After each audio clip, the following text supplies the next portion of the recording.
Hi guys, welcome back to Tech It Simple. We are back with another video on how to watch movies on Amazon Prime. Prime Video, as we all know, offers customers a selection they won't find anywhere else.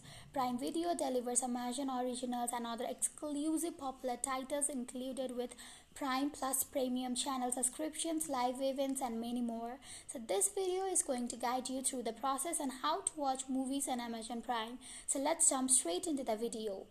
First of all, click on Prime Video application.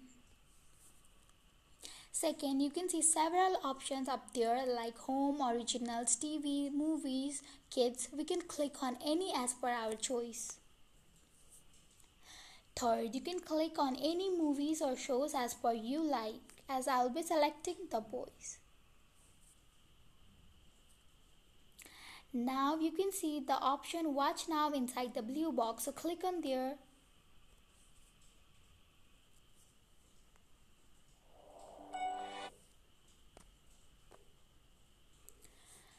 Now you can enjoy the show that you have selected.